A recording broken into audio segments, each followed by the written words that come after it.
Sevgili misafirler, değerli basın mensupları, haftalık grup toplantımızı yapmak üzere toplanmış bulunuyoruz. Hepiniz grup toplantımıza hoş geldiniz.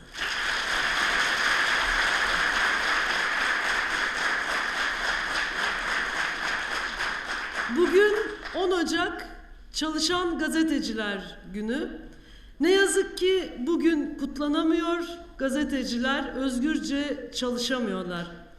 Yaptıkları haberlerle toplumda yeni duyarlılıklar yaratan, topluma bakmadığı, hatta bakmaya cesaret edemediği noktaları işaret eden bu onurlu meslek bugün büyük bir baskı altında.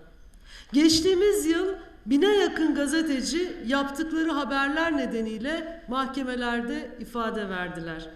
143 gazeteci yeni yıla cezaevinde girdi. Dünyadaki tutuklu gazetecilerin 1/3 ise Türkiye'de.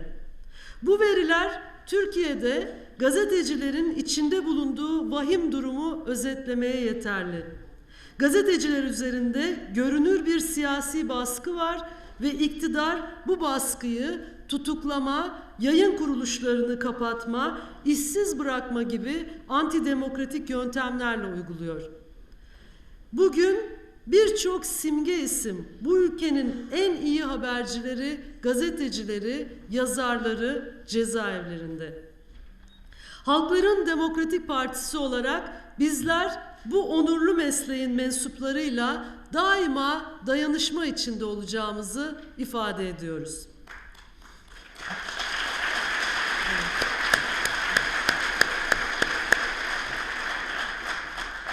Kocaeli ve Bursa il ve ilçe yöneticileri ve üyelerine, barış akademisyenlerinden Kamuran Akın ve Abdülcelil Kaya'ya, 10 Ekim platformundan aramızda bulunan arkadaşlarımıza katılımlarından dolayı teşekkür ediyoruz.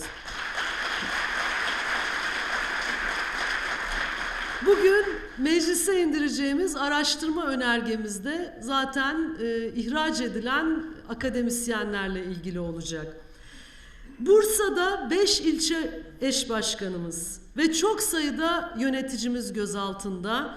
Kocaeli'nde 2 il eş başkanımız maalesef ev hapsinde, ama tüm bunlara rağmen coşkuyla bu sıraları dolduran, buraya gelen Kocaeli ve Bursa'dan halkımıza tekrar teşekkür ediyoruz.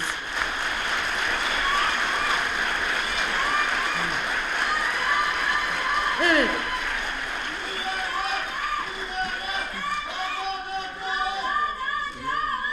Şimdi konuşmasını yapmak üzere parti sözcümüz Sayın Ayhan Bilgen'i kürsüye davet ediyoruz.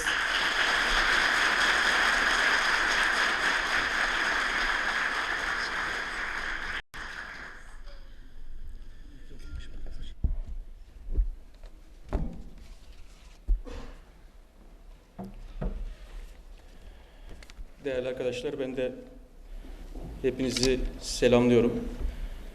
Bursa ve Kocaeli'nden gelen arkadaşlarımıza, yine 10 Ekim Derneği'nden aramızda bulunan arkadaşlara hoş geldiniz diyorum. Grup Başkan Vekilimiz ifade etti ama ben de bir kez daha ifade ederek sözlerime başlayayım. 10 Ekim Çalışan Gazeteciler Günü'nde hala çalışmayı başarabilen gazetecilerin günlerini kutlayalım. Hala gazeteleri kapatılmamış, çalıştıkları televizyonun kapısına mühür vurulmamış olan gazetecileri kutlayalım. Tutuklu gazetecilerin gününü de unutmayalım. Tutuksuz yargılanan, yeni serbest bırakılan arkadaşlarımızı selamlayalım. Ve belki en tüyler ürperticisi, sadece halka gerçeği söylemek için hayatlarıyla bunun bedelini ödeyen, ölüm yıl dönümü olduğu için Metin Göktepe şahsında hayatını kaybeden, katledilen bütün gazetecileri selamlıyorum.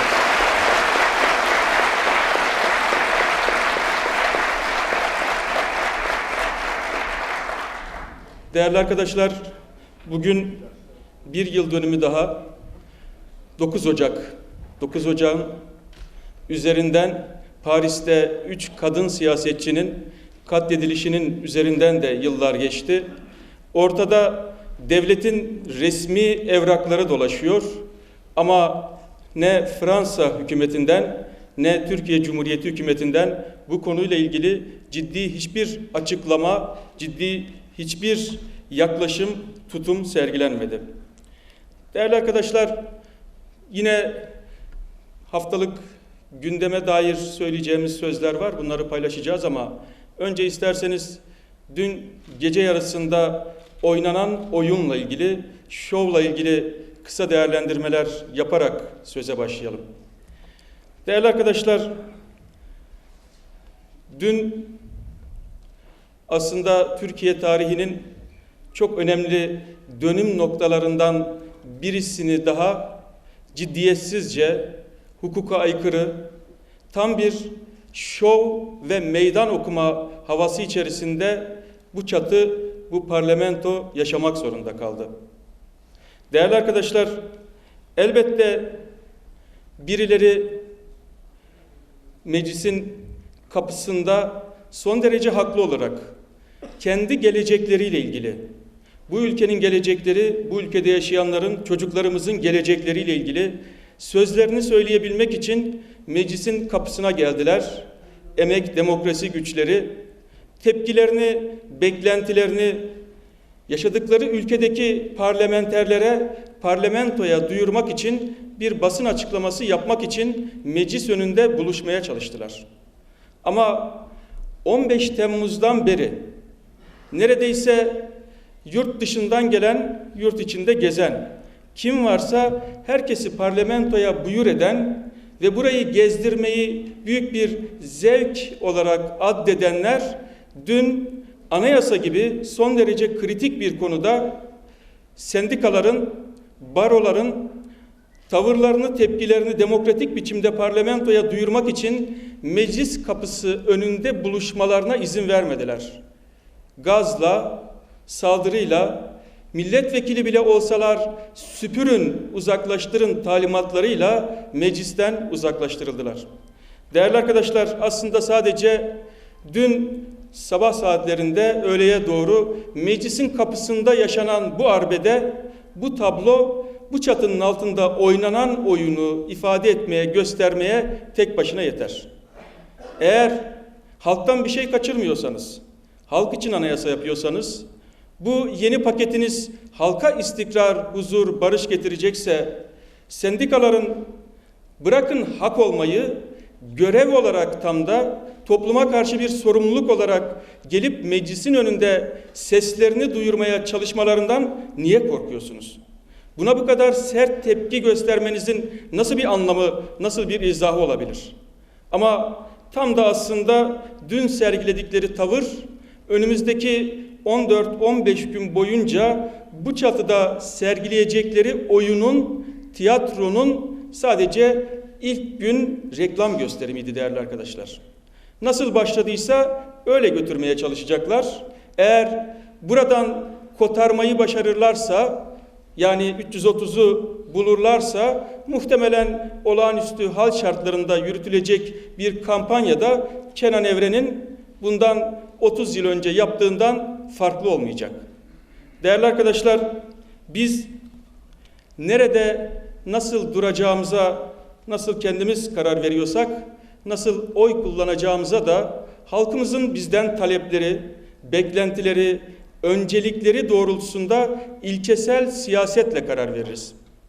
Dün eş başkanımızın ve tabii milletvekillerimiz adına, partimiz adına bir başvurusu vardı meclis başkanlığına. Oy kullanmak istediklerini, yasama faaliyetini yapma görevlerini yerine getirmek istediklerini meclis başkanlığına bir faksla, bir yazıyla ilettiler. Ama duymazlıktan geldi oturumu yöneten başkan.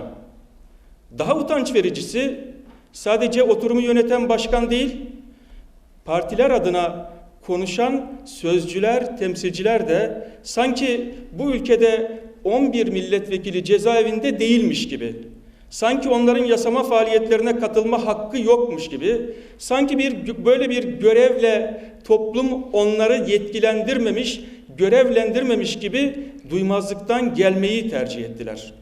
Değerli arkadaşlar, peki siz duymazlıktan gelmeyi tercih ettiniz diye, siz siyasi ahlakı bitirdiniz diye, siz siyasetçinin asgari dayanışma erdeminden mahrumsunuz diye biz de mi arkadaşlarımızı unutacağımızı sanıyorsunuz?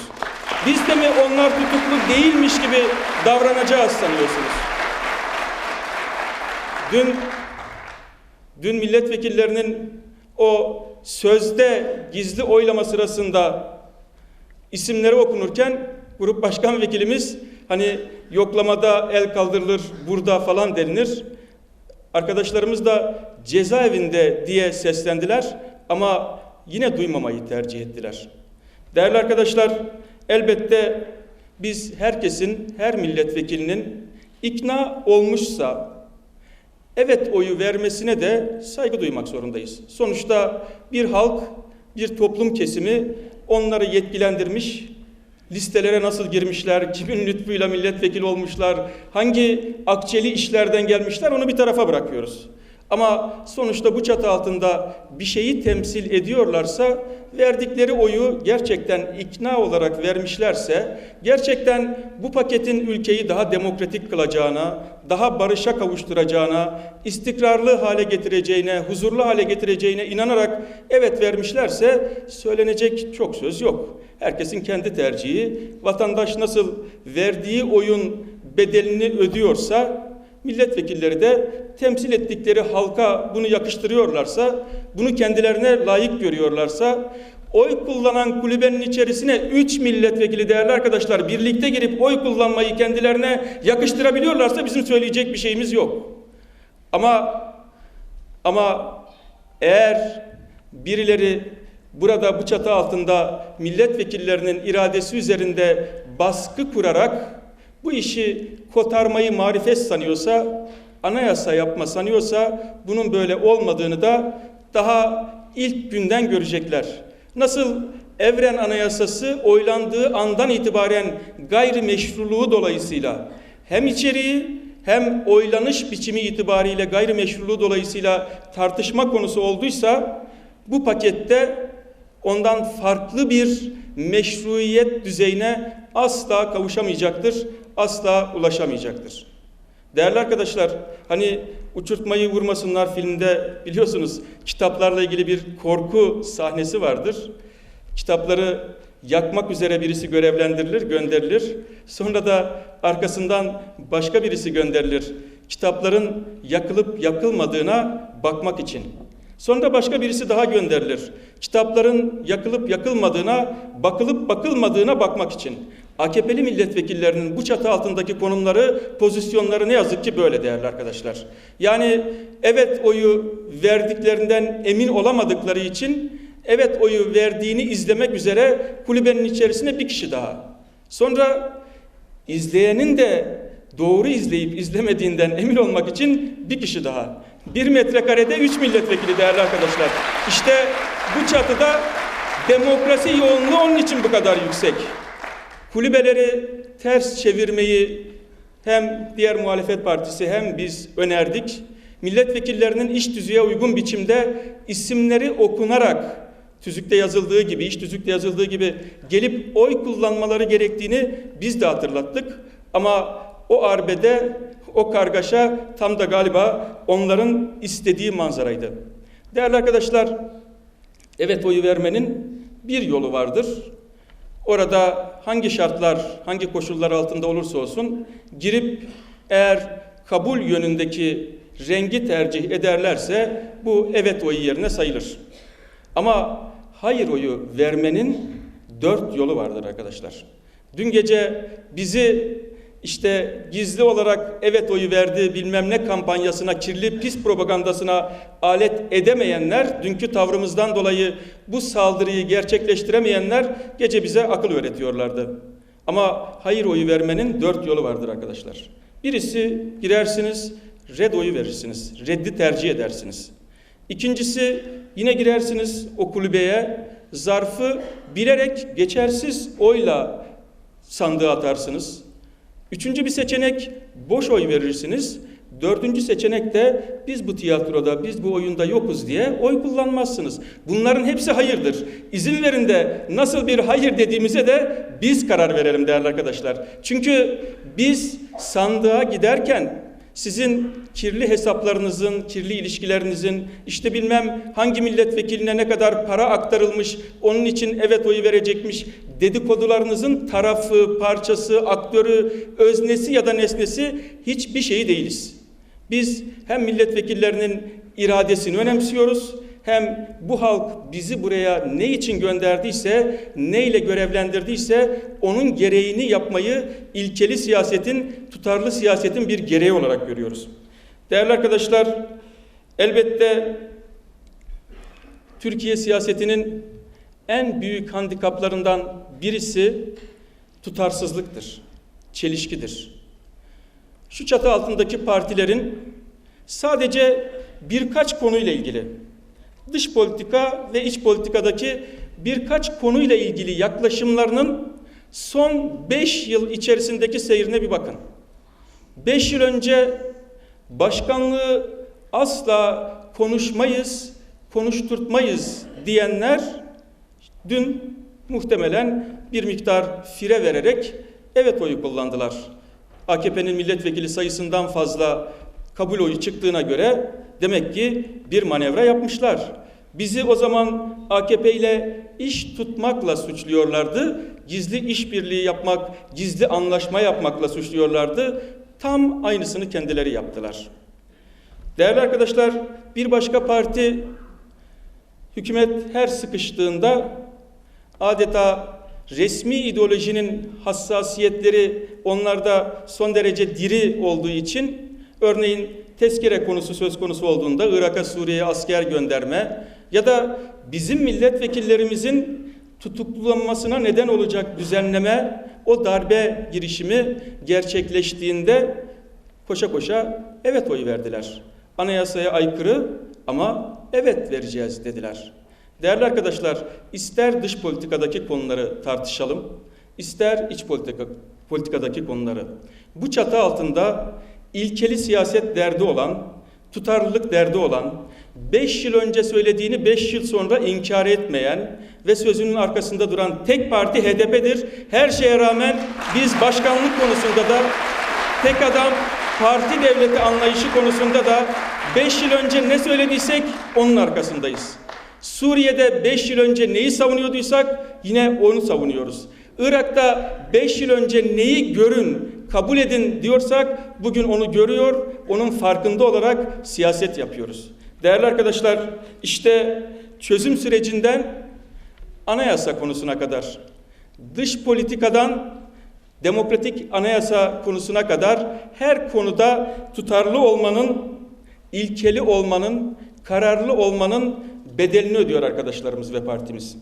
Burada Kocaeli ve Bursa il örgütlerimiz olduğu için bu bedeli onlara anlatmamıza galiba gerek yok. Çünkü onlar binaları yakılarak, tabelaları sökülüp atılarak, yöneticileri, il eş başkanları gözaltına alınıp tutuklanarak zaten bu sınavı veriyorlar.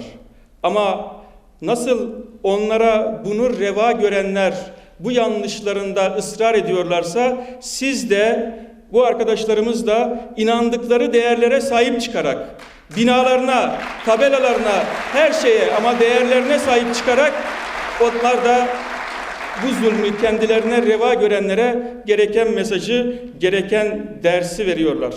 Değerli arkadaşlar, şu anda Diyarbakır ve İstanbul gibi en çok oy aldığımız iki ilin birçok yöneticisi ve eş başkanları tutuklu.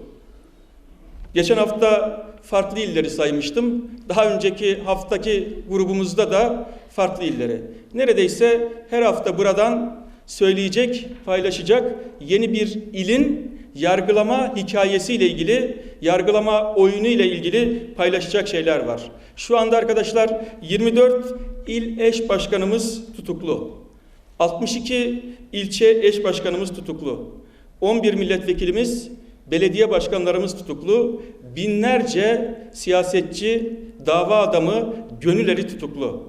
Ama şunu bilin, Siz bu zulme devam edebilirsiniz. Bu zulümde, bu haksızlıkta, bu baskıyla boyun eğdirme, diz çöktürme beklentisi ve hayaliyle yolunuza devam edebilirsiniz.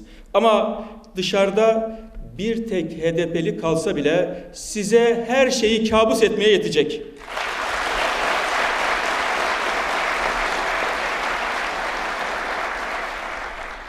Değerli arkadaşlar, hani aramızda camiye gidip gelenler bilirler. Fil suresi Kur'an'ın kısa surelerinin en başında gelir ve çocuklar kolay öğrensin diye de o kısa sureler öğretilir. Bu surelerin ilki de Elemtere diye başlayan Fil suresidir. Fil suresinin Müslümanlar için, inananlar için verdiği bir tek mesaj vardır arkadaşlar. O da kuşlar filleri yenebilir. Siz tanklarınızla, toplarınızla bu halkın özgürlük talebini, özgürlük aşkını asla yenemeyeceksiniz. Bunu Kur'an'dan öğrenemiyorsanız hayatın kendisinden öğreneceksiniz. Hayatın ayetlerinden öğreneceksiniz.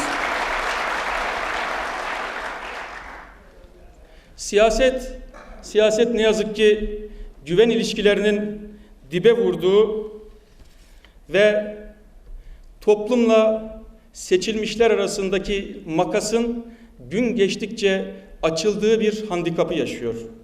Ne yazık ki ne siyasetçi topluma güveniyor, ne toplum seçtiklerinin gerçekten kendisi için siyaset yaptığını, ülke için siyaset yaptığını, ekmeği için, onuru için, özgürlüğü için siyaset yaptığına inanıyor. Bu siyasetteki kokuşma, yozlaşma Türkiye'de siyasi partileri de ilkesiz, tutarsız, bir yerlerde alınmış kararları topluma dikte etmenin, topluma yutturmanın, topluma yedirmenin bir aparatı, bir aracı haline geliyor. İşte biz bu kokuşmuşluk içinde, bu yozlaşma içinde, bu güven bunalımı içerisinde eğer kararlı biçimde taleplerimizin, değerlerimizin mücadelesini verirsek emin olun arkadaşlar biz kazanacağız, bütün insanlık kazanacak, Türkiye kazanacak, Orta Doğu halkları kazanacak.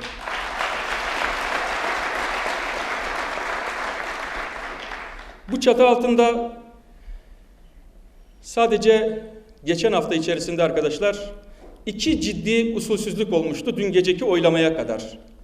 Bunlardan birisi Türkiye tarihinde benim bildiğim en azından ilk örnek, siyaset bilimcisi hocalarımız başka örnek biliyorlarsa hatırlatırlar, onu da paylaşırız. Yapılmamış Milli Güvenlik Kurulu toplantısının tarih ve sayısı verilerek Bakanlar Kurulu tarafından Meclis Başkanlığı'na bir yazı yazıldı. Türkiye tarihinde benim bildiğim bunun başka bir örneği yok. Bildiğiniz resmi yazı Meclis Başkanlığı'na sabah 8.30'da faks çekilmiş. Bakanlar Kurulu'ndan faks çekilmiş değerli arkadaşlar. Ve faksta diyor ki 3/1/2017 tarihinde faks çekiliyor değerli arkadaşlar. Olağanüstü halin uzatılması ile ilgili Bakanlar Kurulu'nun meclisten talebini içeriyor. Ve yazı diyor ki zaten 3/1 tarihinde çekilmiş. Saat 8.30'da çekilmiş. Ve aynı tarihte 3/1/2017 tarihinde yapılan Milli Güvenlik Kurulu toplantısında alınan 501 sayılı kararla diyor, tavsiye kararıyla. Ve yine Bakanlar Kurulu'nun talebiyle meclisin olağanüstü hali uzatmasını istiyoruz diyor. Şimdi yalancılık, dolandırıcılık bu noktaya ulaşmış değerli arkadaşlar. Yapılmamış Milli Güvenlik Kurulu toplantısının alınmamış kararını referans göstererek Bakanlar Kurulu meclise yazı yazıyor ve bu mecliste de yine o bizi eleştiren partilerin de oylarıyla olağanüstü hal uzatılıyor.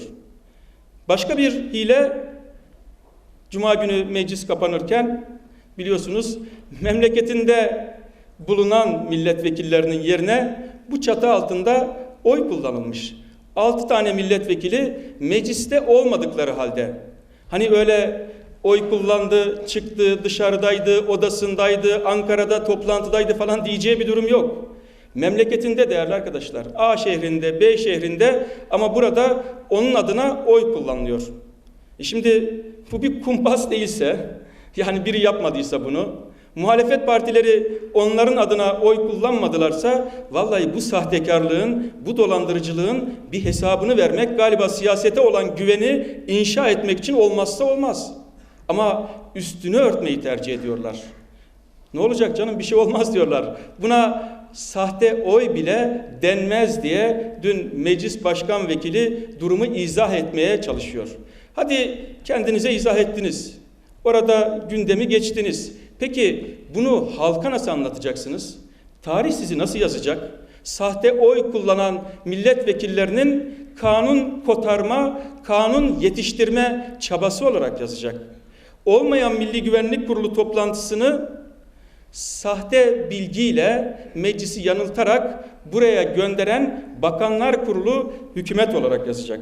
Değerli arkadaşlar, elbette ki siyasette ilkeli olmak, tutarlı olmak, kararlı olmak hem bir siyasi etik meselesidir, siyasi ahlak meselesidir ama aynı zamanda demokrasi meselesidir. Eğer bu ülke 27 Mayıs'tan bu yana 3 tanesi bildiğimiz yöntemlerle, diğerleri de postmodern falan muhtelif yöntemlerle 5-6 tane darbe yaşamışsa bunun en önemli sebeplerinden birisi bizatihi siyasetçilerin kendisidir. Siyasetçilerin siyaseti kendi çıkarları için kutuplaştırma, kamplaştırma üzerine kurmasıdır. Siyasetçinin topluma hesap vermekten kaçmasıdır. Siyasetçinin muhalefetin eleştirisine tahammülsüzlük göstermesidir. Budur aslında siyasetçinin ayaklarını yerden kesen. Ayakları yerden kesildikten sonra darbeyi kim vurmuş, bunun hiçbir önemi yoktur değerli arkadaşlar. Ve bugün de Türkiye'de siyasetin ayakları yerden kesilmiştir. Dün akşam izlediğimiz oyunla birlikte bu bir kez daha gözler önüne serilmiştir. Düşünün ki bir ülkede 11 milletvekili tutuklu ama onların oy kullanmalarının önünde anayasada hiçbir engel olmadığı halde, yasama görevleri devam ettiği halde bunu diğer partiler, iktidar partisi kendisine dert edinmiyor. Bir başbakan çıkıyor kürsüye ve kendisine verilen görev galiba başbakanlığın ne kadar gereksiz bir makam olduğunu anlatmak olduğu için, hani o meşhur misalde olduğu gibi eliyle kulağını böyle gösteremiyor değerli arkadaşlar. Elini bu tarafa atıyor, sırtından geçiriyor, bacağının arasından çıkarıyor ve kulağını yakalamaya çalışıyor. Anlatmaya çalıştığı ne? Başbakan yoktur. Başbakana ihtiyaç yoktur. Bizim devrimiz dolmuştur. Bunlar kendi cümleleri değerli arkadaşlar. Şimdi bir başbakan henüz mecliste oylama bitmemiş. Tamam, sen görevi bırakmak istiyorsun, anladık. Ama henüz mecliste oylama bitmemiş. Daha maddelere geçilecek, maddeler konuşulacak, tartışılacak. Hani milletvekillerinin özgür iradesi var. Oylamalar yapılacak. İkinci tur oylamalar yapılacak. Sonra halka soracaksınız. Belki halk meclisten geçse bile hayır, biz başbakanımızı çok seviyoruz. Başbakan olmazsa ülke büyük bir felakete sürüklenir. Başbakanımız görevinin başında kalsın diyecek. Siz dün veda konuşması yaptınız. Yani artık bana gerek yok, ben bu oyunda yokum diye bir sürü gerekçe saydınız. Ve kendi mesleği gemicilik olduğu için, o sektörden geldiği için de örnekleri oradan veriyor. Diyor ki bir gemiyi 2 kaptan yönetemez. Bu örnek güzel. Ama bence Türkiye siyasetini değerli arkadaşlar daha başka bir örnek ifade ediyor. Bir ipte 2 cambaz yürümez. Amerika'da şu anda siyasette yozlaşmanın net bir ölçüsü üzerinden tartışma yürütülüyor değerli arkadaşlar. Amerika Birleşik Devletleri'nde siyasete olan güvenle ilgili tartışmanın temeli akraba kayırmacılığı. Yani yeğenini enerjiyle ilgili bir yerde görevlendirmiş. Bizde hiç böyle şeyler olmaz biliyorsunuz. Hani damatlar bakan falan olmaz bizim ülkemizde. Çocuklar danışman olmazlar. Genç yaşlarında büyük firmalarda CEO olarak görevlendirilmezler. Bizde böyle ayrıcalıklar siyasette asla olmaz. Onun için hani Amerika'dan örneği veriyoruz ki kimse üzerine alınmasın diye.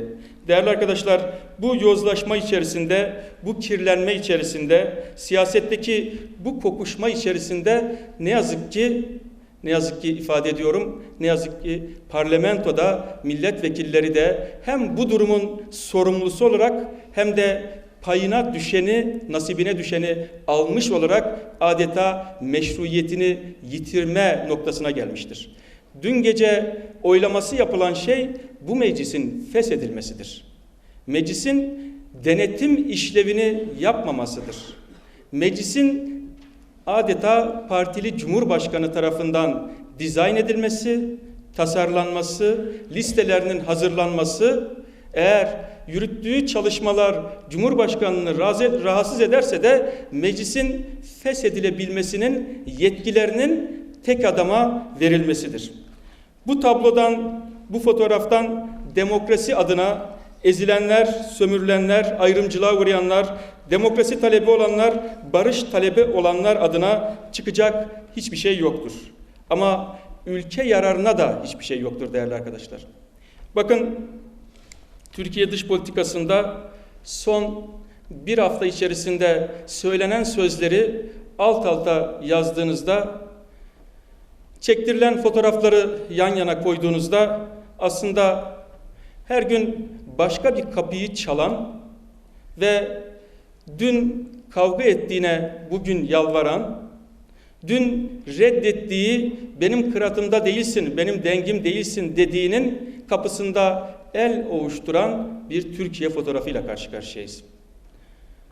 Cumhurbaşkanı ve yanındakiler Amerika ile yeniden ilişkileri nasıl düzeltiriz? Trump'ın gelmesi acaba bize bir fayda sağlar mı? Bir fırsat sağlar mı? Bunun telaşı içindeler. Ama bakanlar da maşallah galiba yürek yemişler, incirliği kapatmaktan söz ediyorlar. Siz kapatacaksanız biz varız. Arkanızdayız, yanınızdayız. Türkiye'deki bütün üsleri değerli arkadaşlar, bütün üsleri kapatmaya eğer siz varsanız biz varız. Ama yapamayacağınız şeyi ne olur söylemeyin. Siyaseti sadece hassas, duyarlı seçmeni oyalamanın, kandırmanın bir aracı olmaktan artık çıkarın. Elbette ki dış politikada sadece Cumhurbaşkanı ve kimi bakanlardan kaynaklı Amerika ile ilgili ilişkiler değil, başka konularda da farklı takla atma girişimleri var. Mesela Dışişleri Bakanı diyor ki AB'siz Türkiye olmaz.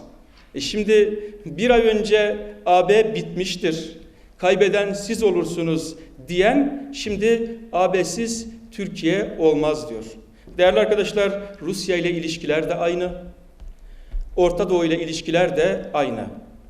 Bakın, Başika kampı ile ilgili eğer Başika'dan çıkılırsa Hakkari'den çıkılmış olur sözlerini söyleyenler onların yeni ortakları.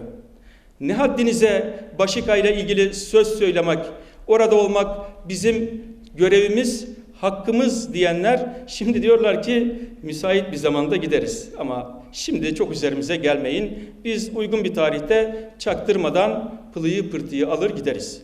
Ama bir tek şey talep ediyorlar değerli arkadaşlar.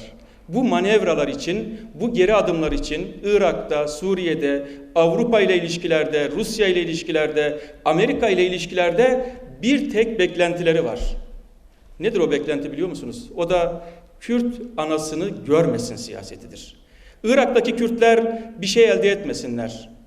Suriye'deki Kürtler bir statü elde etmesinler. Sırf bunun derdiyle içeride Kürt siyasetçileri rehin alıyorlar. Dışarıda da ülkeyi birilerine rehin veriyorlar değerli arkadaşlar. Türkiye enerji politikalarında Rusya'nın rehinidir. Başka hiçbir söz bu ilişkiyi diplomatik literatürle ifade edemez. Hoş, yakını da göremiyorlar ama Hani o kamp ziyaretine gittiklerinde ellerine dürbünleri almışlar. Türkiye'de siyasetçilerin tipik hastalığıdır. Kamuflaj giyinip elinize dürbün alıp bir yere baktığınızda sanki güvenlikten çok anlıyormuş gibi bir görüntü verirsiniz. Akşam sizi izleyenler, bu kıyafet, bu şapka, bu kostüm, bu siyasetçiye ne kadar yakışmış. Zaten üniformasız ama asker gibi, polis gibi düşünüyorlardı. Şimdi gerçek ortaya çıkmış diye seçmenleri de muhtemelen onları alkışlıyorlardır. Ama değerli arkadaşlar, yakını da göremiyorlar, uzağı da göremiyorlar. Orta Doğu'da burnunuzun ucunu görmedikçe, yani yanı başınızda kaderin bir cilvesi olarak, tarihin bir dayatması olarak yanı başınızda yaşayan Kürtleri görmeden, onları yok sayarak Orta Doğu'da nasıl büyük devlet olacaksınız? Nasıl aktif siyaset yürüteceksiniz? Sınırınızda, Antep'in sınırında, Urfa'nın sınırında, Mardin'in sınırında burada yaşayanların akrabaları yaşıyorlar.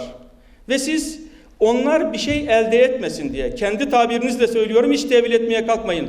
Suriye'nin kuzeyinde bir Kürt oluşum gerçekleşmesin diye, bu ifade başbakana, yolcu olan başbakana aittir değerli arkadaşlar. Sırf bunun için Elbap'ta her gün askerlerinizi kurban veriyorsunuz. Allah aşkına, IŞİD pisliğini sen çıkarttın, sen temizle diyenleri biz anlıyoruz. Ama siz Elbap'ı yönetmek mi istiyorsunuz? Buna mı inanıyorsunuz? Suriye'de kalacağınızı mı düşünüyorsunuz? İran'la, Rusya'yla anlaşıp Suriye'de rejime rağmen bir yerde kalmanın mümkün olduğunu mu sanıyorsunuz? Siz de biliyorsunuz bunun mümkün olmadığını. Kayıp askerlerinizle ilgili cenaze töreni düzenliyor ama sonra da hala bize bir bilgi ulaşılmadı, hala teyit alınmadı diye açıklama yapıyorsunuz. Orada kurban edilenler, orada feda edilenler sadece bu ülkenin Kürt korkusunun kurbanlarıdır değerli arkadaşlar. Başka hiçbir şeyin değil.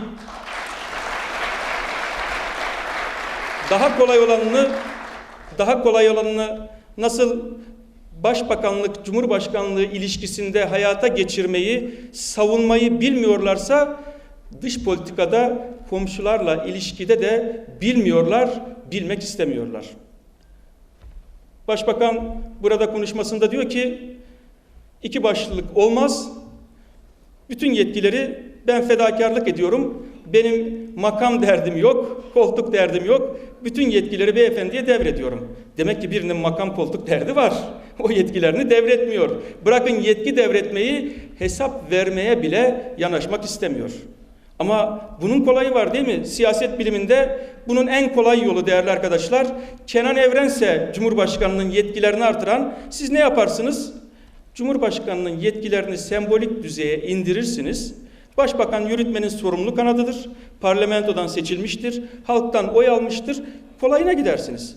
Ama başbakanın yetkilerini artırıp Cumhurbaşkanı'nın yetkilerini kısmaya gücü yetmeyen Türkiye bunun tersini yapıyor. Bütün şartları zorluyor. Fiili hukuksuzluk yapıyor. Anayasa ihlali yapıyor. Nasıl olsa yeni partnerleri de siyaseten söyleyecekleri bir şey kalmadığı için bu fiili duruma bir yasal kılıf uydurmanın taraftarı olmuşlar. Bunu deniyorlar. İç politikada bunu deneyen dış politikada ne dener? Dış politikada da işte Kürtlerle diyalog kurmak yerine Kürtlerin kazanımlarını bu ülkenin kazanımı gibi görmek ve kendisi için bir tehdit değil, bir fırsat gibi okumak yerine onlar bir şey elde etmesin diye bu ülkenin çocuklarını, askerlerini Elbap'ta ya da başka yerlerde kurban vermeyi göze alabiliyorlar. Değerli arkadaşlar, bu dış politika sadece bu ülkenin üzerinde bir yüktür, bir kamburdur.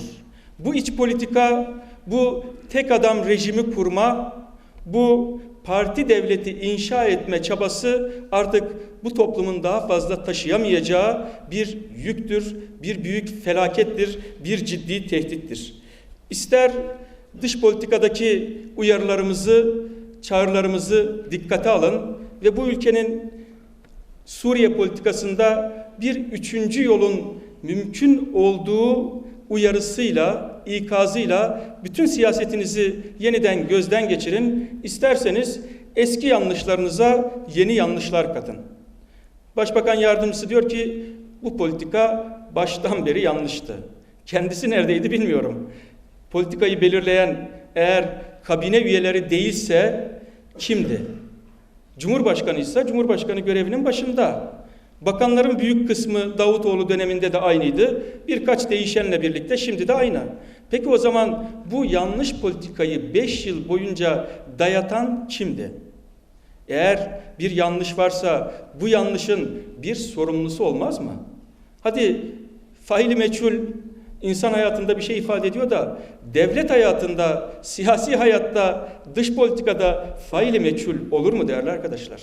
Yani bir ülkenin 5 yıl boyunca dış politikasında kararları kimin aldığı, yanlışları kimin yaptığı, bu yanlışları bu topluma kimin ödettiği ile ilgili faili bulamıyorsanız, söyleyemiyorsanız, itiraf edemiyorsanız o zaman siz sadece bir yanlıştan başka bir yanlışa evriliyorsunuz demektir. Değerli arkadaşlar, Türkiye'nin Suriye politikası evet yanlıştı. Şimdi başka bir yanlış uğruna yeni yanlışlarda ısrar ediliyor. Yeni yanlış demin söylediğim tarihi yanlıştır. Eski yanlıştır. Bildiğimiz yanlıştır. Sadece Kürtler bir şey elde etmesin. Ben gerekirse Esad'la da konuşurum. Ben düne kadar yardım verdiğim, destek verdiğim Nusra, Ahrar-ı Şam, belki önümüzdeki günlerde Özgür Suriye ordusu diye savundukları çatının altındakileri de pekala cami avlusunda bırakabilirim. Ama bir tek şartla, o da Kürtlerin bir şeyi olmasın.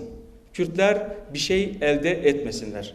Değerli arkadaşlar, bu politika aslında Suriye'de de Irak'ta da kendisini çok net, çok açık biçimde gösteriyor. Bu politikanın aslında 100 yıllık yanlıştan kaynaklandığını artık bu ülkeyi yönetenlerin görmesi gerekiyor.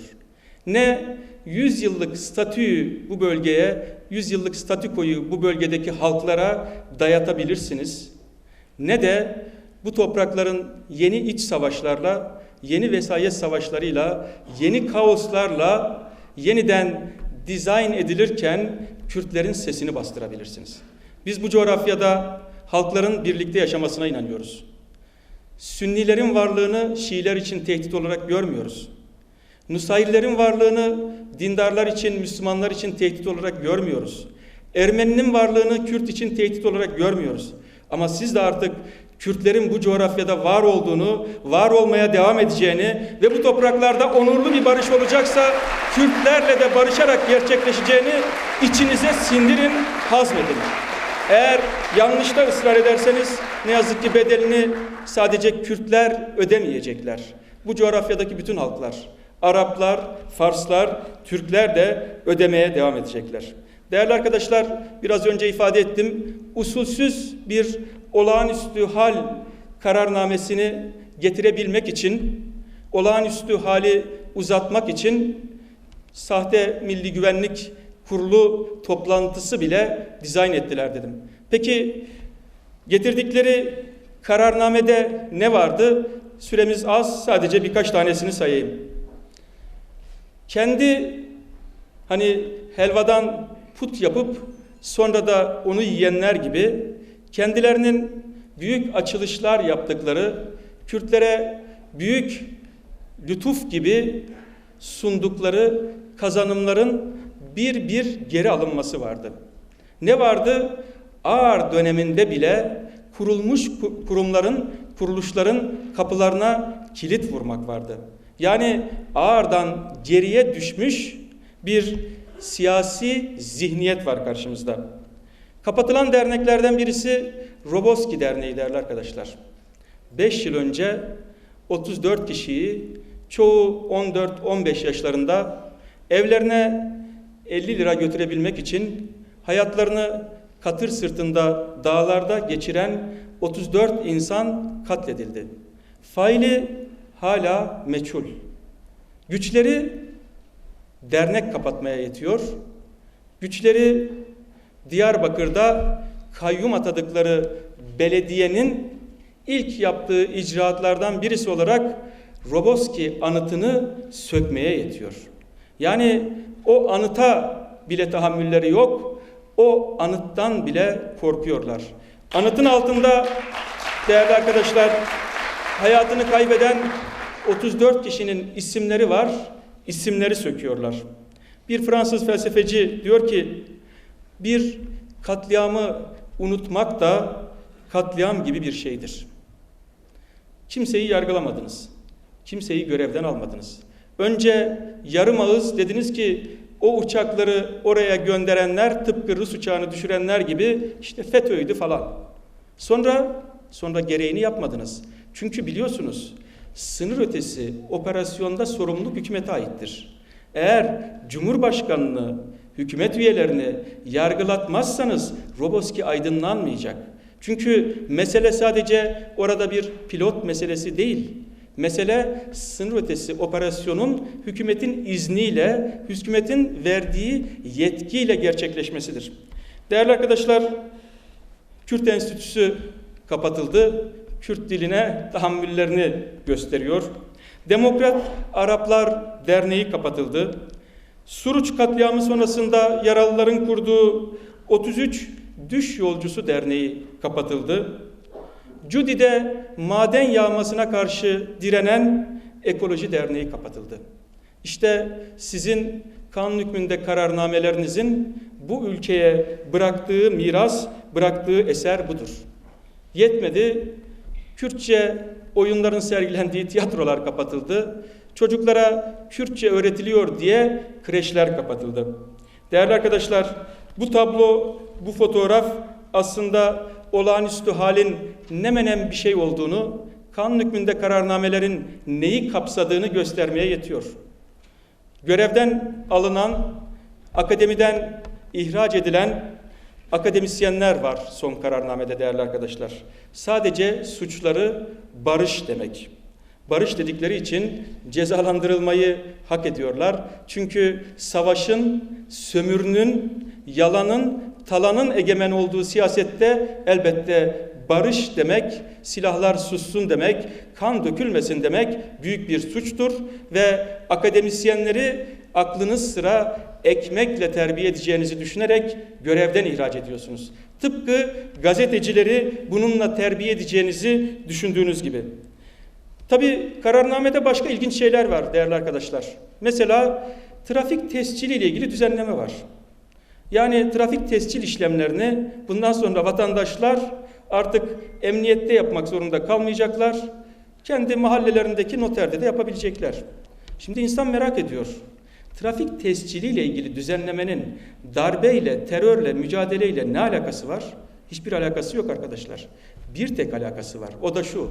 Bu pisliği örtmek için güya iyi işler de yapıyoruz görüntüsünü vermektir. Ve bu toplumu egoist, sadece kendini düşünen, ben 2 adım yürümeyeyim, şuraya gitmeyeyim ve bu tescil işini mahallemdeki noterde yapayım. Varsın yüzlerce akademisyen işinden atılsın. Varsın gazeteler kapatılsın. Varsın belediyelere kayyum atansın. Milletvekilleri tutuklansın. Ama ben keyfime bakayım, ben rahatıma bakayım. İnsan tipini, bu yozlaşmış kapitalist düzenin egoist insan tipini yetiştirmek için bunu yapıyorlar. Bilinçli yapıyorlar. Elbette trafik tescilinin emniyetle hiçbir ilgisi olamaz. Elbette bize göre notere bile ihtiyaç yok. Tarafların beyanı esastır. Ama başka bürokratik yöntemler, mekanizmalar, kolaylaştırıcı işler pekala yapılabilir. Ama bu ve benzeri düzenlemeleri kanun hükmünde kararnameye koyarak aslında binlerce insanın işinden atılmasının büyük bir feryada, büyük bir aha dönüşmesini engellemeye çalışıyorlar. Tepkiyi önlemeye çalışıyorlar. Bakın iyi şeyler yapıyorlar. Yaptıkları bir iyi şey daha var arkadaşlar. Milli piyango ve diğer kumar oyunlarını, eğlence oyunlarını varlık fonuna devrediyorlar. Değerli arkadaşlar, varlık fonu yap işlet devret sisteminin bir finans mekanizmasıdır. Yani sizin anlayacağınız, bundan sonra halk bilet aldığında ya da atlar koştuğunda hangi at kazanırsa kazansın, kazanan Cengiz İnşaat olacak değerli arkadaşlar. Millete bilmem ne yapayım diyenler olacak. Onlar kazanacaklar. Yetmedi. Halk fakirdir. Halk fakirdir. Karanfil götürüyor. Ama ben gül getiriyorum çünkü ben Erdoğan'ın aşığıyım diyenler kazanacaklar. Çünkü yap işlet devret modelinin başka ifade ettiği hiçbir halt, hiçbir şey yok arkadaşlar. İşte bu olağanüstü hali kalıcı hale getirmek için bu ülkeyi sürekli bu nazik kararnameleriyle, kanun hükmünde demeye dilim varmıyor, bu nazik kararnameleriyle yönetmeye niyet edenler bu niyetlerini bütün düzenlemelerde çok net biçimde yansıtıyorlar. Hakim ve savcıların artık 70 not alması gerekmiyor değerli arkadaşlar. Mahkemelerde çalışan katiplerin 70 not alması gerekiyor ama hakim ve savcıların 70 not alması gerekmiyor. Biz zaten sizin bu sınav sisteminizi kabul etmiyoruz da, eğitim sisteminizin oyun tahtasına döndüğünü biliyoruz da, ama 70 not alması gerekmiyor da hakim ve savcıların ne yapması gerekiyor? Değerli arkadaşlar, sadece AKP'den ve da onun yeni paralellerinden referans bulması gerekiyor. Ve işte böyle bir yargının da bağımsız olacağına, ehliyetle, adaletle hükmedeceğine bizim inanmamızı bekliyorsunuz. Başka ne var değerli arkadaşlar? Kararnamede vatandaşlıktan çıkartma var.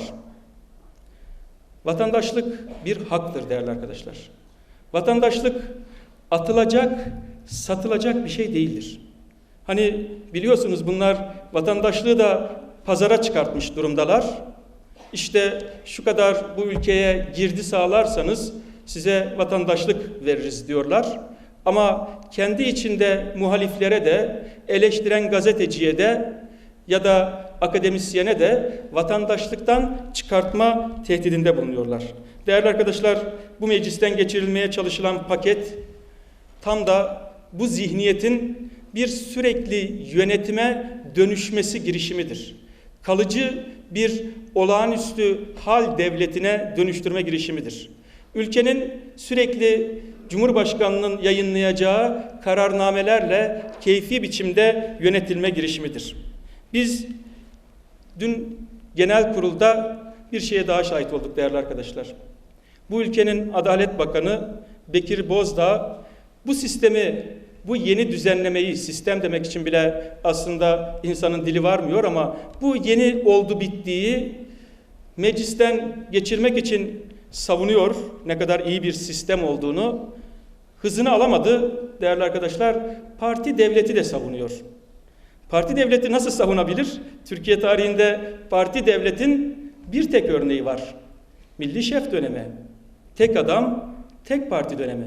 Ve diyor ki aynen kendi sözleri, bu ülkeyi yeniden Atatürk Anayasası'na döndürüyoruz. Buna mı karşı çıkıyorsunuz? AKP'liler de alkışlıyorlar değerli arkadaşlar. Yani büyük bir marifetmiş gibi tek adam rejimi kurmak, 1930'ları masaya yatırmak, 1930'ların hakkını da teslim ederek yapılan yanlışlarıyla yüzleşmek yerine ve elbette kimseye hakaret etmeden, o günün koşullarında, o günün dünyasında objektif değerlendirmeler yapıp bunun terk edilmiş olmasını, 46'da çok partili hayata geçilmiş olmasını, demokrasiyi bir kazanım olarak görmek yerine geri başa dönmeyi, 100 yıl öncesine, 80 yıl, 90 yıl öncesine dönmeyi bir kazanım gibi, bir marifet gibi bizim önümüze, toplumun, kamuoyunun önüne sunuyorlar.